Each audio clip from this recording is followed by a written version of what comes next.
Hello and welcome back to the second match between Mathewson and Nizzy versus Kireek and Thoranium. So based on what we saw on the first match here, Kireek and Thor actually took it away pretty easily, I would say, not to be offensive to Mathewson. But here's the second game. Hottiwre, can I get your predictions for the second match? I mean, I'm gonna stick with my prediction as per the first one that Kireek is gonna have an edge as always. But it'd be interesting to see because it's a smaller, more compact map, so there's more advantages to play here. Right, Mathewson, how about you? I mean, even though you played it. So this was the first and to date the only time this map was played. So obviously, the first map was set to Heck for all the round robins, and most of the other round robins ended up going for offense defense as game 2. Right. Nizzy wasn't happy about that. Nizzy was not happy about that, so vetoed offense defense as a map, and so we ended up playing on this map, which I feel was potentially a mistake.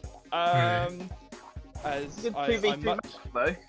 it is a good 2v2 map, but certainly for Nizzy and mine playstyle, I feel like we might have done better on offense defense. Not to give away who ended up winning. Oh, sorry to cut you off here, Matt, but I remember saying this in game.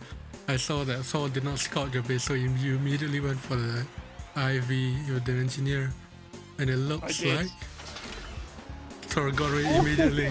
Cheeky. And unfortunately, I was a little too slow. Right. It didn't pay off. Too slow. I think what you did wrong there was that you had the IV selected, you deployed it, and then you didn't deselect it.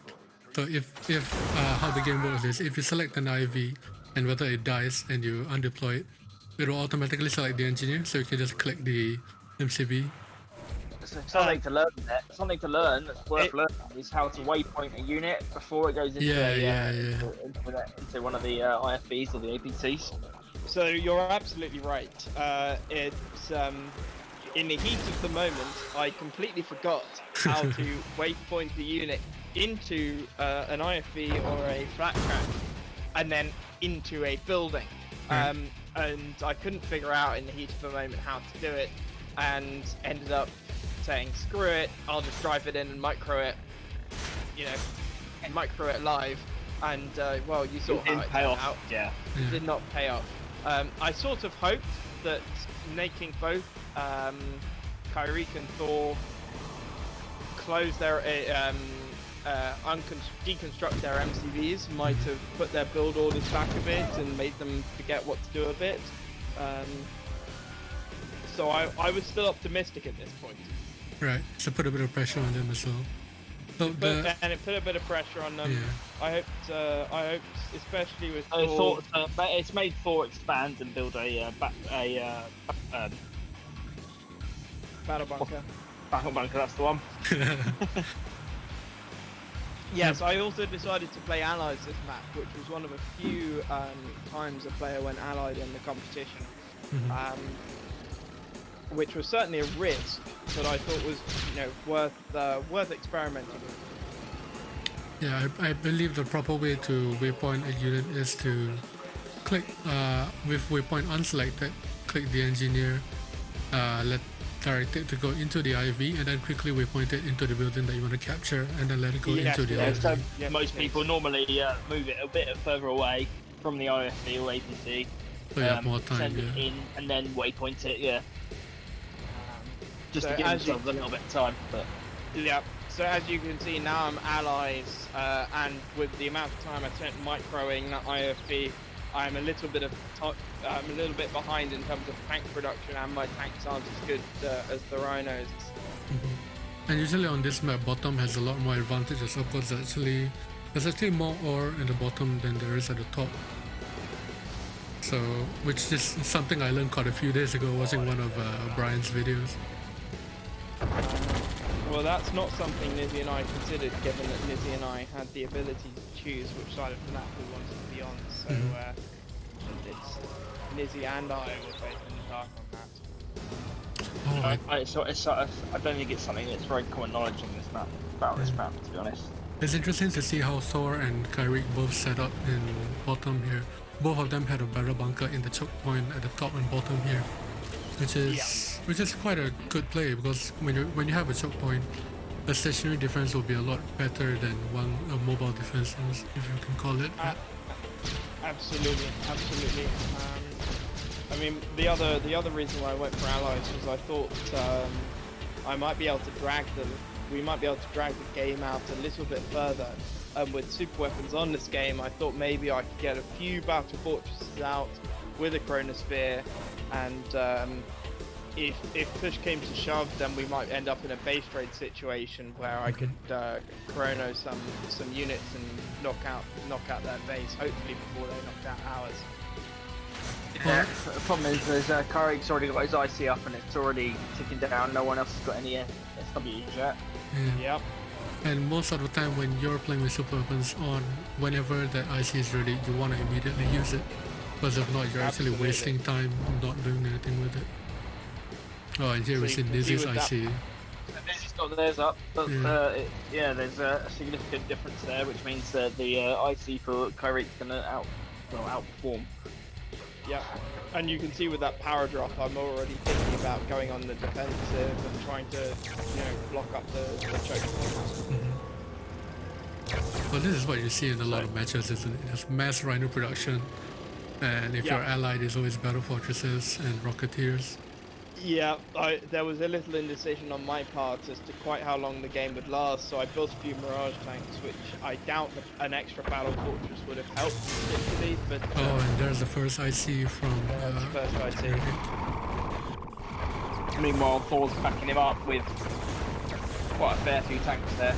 Yeah, I feel like Nizzy might have had a little bit of an advantage using those desolators to try and irradiate an area, get a little more splash damage on Thor's rhino tanks. When you're trying to counter that many units, it's all in the moment quite hard to micro sometimes. Yeah. Absolutely, and at that point I should have definitely been retreating my battle fortresses because driving them into the group was not a good idea. Well, Thor had the opportunity to actually outplay and destroy your battle fortresses earlier on, but instead he kept running towards the Iron Curtain, which may or may not be a good choice. I didn't see the timer at that point. But as it looks here, it looks like they've won it again for the second time. Nizzy has maybe one war factory with a barracks, and you still have a full base, but you're a bit behind. I'm surprised they haven't gone, more all in. Yeah. Thor didn't go all in with Kireek on that. Even right now, Matt, you have about 6k and 7k, but the units that you have on the field are actually pretty slim. Yeah, no. Again, it's a bit of tunnel vision when playing these games. It's very easy to get distracted by either the micro in the field or your ally asking for support, and you forget to build an extra war factory or an extra refinery. And that was definitely something that I succumbed to in that moment, because I put up the war factory, which I think I did actually end up putting out a third war factory. But at that point, producing Grizzlies, it was a choice between either rebuilding my battle lab or producing Grizzlies, and I think either would have, neither would have been enough. Yeah, it's a shame you hadn't taken the opportunity to spy Thor at some point, maybe.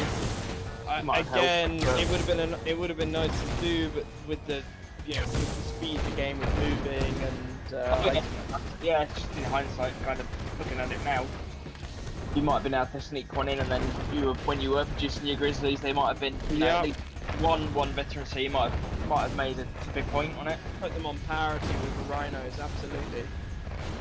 But there we see the Tesla troopers from Nizzy trying to do a last-ditch attempt, last-ditch Last defense of my base. Yeah, but then the IC again, so...